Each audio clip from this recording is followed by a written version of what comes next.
स्वागत है आप सभी का एक बार फिर से फ्यूचर एक्सप्रेस में। निफ्टी में रिकवरी अभी और है। इट्स 25446। बैंक निफ्टी करीब 322 तक आता हुआ और निफ्टी आईटी अपने जो इंट्राडे स्विंग्स थे उसको और स्ट्रॉन्ग करता हुआ। मैं निफ्टी आईटी का जिक्र इसलिए कर रहा हूँ क्योंकि निफ्टी आईटी ने कल मॉर्निंग के स्विंग हाई को करीब 954 की उसको काटा। उसके बाद परसों जो स्विंग हाई था 42,463 उसको काटा और इनफैक्ट ये अब इंटरडे चार्ट्स पे 60 मिनट चार्ट्स पे बहुत शानदार ब्रेकआउट है निफ्टी आईटी में। मेरे ख्याल से फर्दर पुश देगा निफ्टी को। लेकिन बात करते हैं, हम बात कर रहे थे पुश की निफ्टी आईटी प्रोवाइड कर रहा है, लेकिन ड्रैग किसने किया? ये थे एफआईएस के आंकड़े। कल कितने गंभीर आंकड़े थे। आई थिंक हॉर्मोज हमारे साथ मौजूद हैं इस वक्त बात करने के लिए। हॉर्मोज, कल एक बार जब भाव कॉपी के बाद जब स्टैट्स देखे ना, यकीन मानिए इंडेक्स के स्टॉक फ्यूचर्स के तो रूह कांप गई एक बार। 15,000 करोड़ रुपए का तो कैश बेचा था। बट सडनली वो एफआईआईज जो कि जून, जुलाई, अगस्त, सितंबर में बहुत स्ट्रांगली चेस कर रहे थे इंडियन मार्केट्स को, ये अक्टूबर के 4-5 दिन में क्या हुआ ऐसा जो वो बैकफुट पे आ गए? और ये सिवियर लिक्विडेशन क्यों है उनकी तरफ से? आपको एक गाना याद होगा स्वर्गीय लता मंगेशकर जी का, कितने अजीब रिश्ते हैं यहाँ पे। वो एफआईआईज जो चीन की तरफ इस पूरे साल मुड़कर देख भी नहीं रहे थे, अचानक वो अब चीन के बाज़ारों में पैसा लगाने के लिए कतार लगाए खड़े हुए हैं।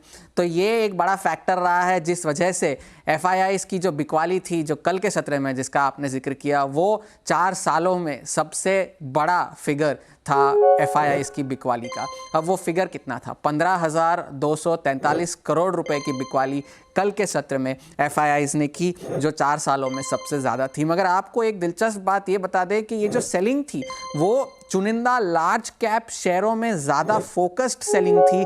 जैसे कि आप देख सकते हैं Reliance, HDFC bank, ICICI bank, यही 3 थे जिन्होंने निफ्टी को कल सबसे ज़्यादा खींचा नीचे की तरफ। रिलायंस में 4,500 करोड़, एचडीएफसी बैंक में लगभग 4,000 करोड़, आईसीआईसीआई बैंक में लगभग 2,000 करोड़ की सेलिंग देखने मिली कल। एक्सिस बैंक में सेलिंग देखने मिली, टाटा मोटर्स में सेलिंग देखने मिली। तो इन चुनिंदा शेयरों ने निफ्टी को कल नीचे खींचा और वहीं पर एफआईआईज की एक फोकस्ड सेलिंग हमें देखने मिली। अब ये ऐसा नहीं है कि ये पहली बार ऐसा हुआ है कि एफआईआईज की इतनी भारी बिकवाली देखने मिली है हमें इस साल। जनवरी के महीने में 2 ऐसे दिन थे जो बजट के लगभग पहले एफआईआईज की बिकवाली हमें देखने मिली थी। 4 जून को हमने 12,000 करोड़ की सेलिंग देखने मिली थी। ये वो दिन था जिस दिन लोकसभा चुनाव के नतीजे घोषित हुए थे, तो उस दिन हमें सेलिंग देखने मिली थी, जिस दिन बाजार बहुत गिरा था। अब अगस्त में एक दिन ऐसा आया था और 30 सितंबर जो कि रिकॉर्ड हाइज बनाने के बाद जब एक करेक्शन का दौर शुरू हुआ था जो अब तक चला आ रहा है, वो एक सेलिंग वहाँ हमें देखने मिली थी लगभग 10,000 करोड़ की, वो हमने देखा था। अब एफआईआईज अचानक चीन के ऊपर इतना प्यार क्यों उमड़ रहा है इनके लिए? अब ये है कि चीन के बाजारों के वैल्यूएशन सस्ते हैं, वो तो होने ही थे क्योंकि इस कदर उन्होंने अंडर परफॉर्म किया है कि उनके वैल्यूएशन तो सस्ते होने ही थे। बट जो एक बड़ा ट्रिगर आया वो उनके सरकार की तरफ से आया जब इकोनॉमी के लिए वहाँ की सरकार ने एक बहुत बड़े राहत पैकेज की अनाउंसमेंट की, घोषणा की। एक रियल एस्टेट जो उनका सेक्टर है जो बहुत डामाडोल है, इस वक्त बहुत ही बर्बादी की कगार पर है, वहां पर उनके लिए बहुत बड़े पुश की घोषणाएं की गई। तो वहां एक पुश आया स्टिमुलस का, और आखिर में जो ब्याज दरें काट कर कर्ज को सस्ता किया, उस वजह से चाइना में एक बहुत बड़े रैली की शुरुआत हुई छुट्टी पर जाने से पहले। अब मगर कुछ लोग अब भी ऐसे हैं जो चाइना की इस रैली को लेकर इतने बुलिश नहीं है। जीक्यूजी के राजीव जैन, जिनको हम जानते हैं, जिन्होंने अडानी के शेयरों में पहले पैसा लगाया था हिंडनबर्ग की हाइट्स पर, उन्होंने भी ये कहा है कि पिछले 3 साल में हमने कई ऐसे इंस्टेंसेस देखे हैं जहां पर ये चीन के बाजारों में एक रैली आई है, मगर कुछ ही महीनों में वो रैली फिसड्डी हो जाती है। एक ट्रेडिंग के लिए अच्छा मौका है, मगर क्या ये चीन का बाजार 3, 4, 5 साल के लिए निवेश करने लायक है? ये एक बहुत बड़ा सवालिया निशान है। सिटी ने भी अपनी नोट में कहा कि ये रैली जो हुई लगभग 24% का उछाल हमें देखने मिला CSI 300 के इंडेक्स में।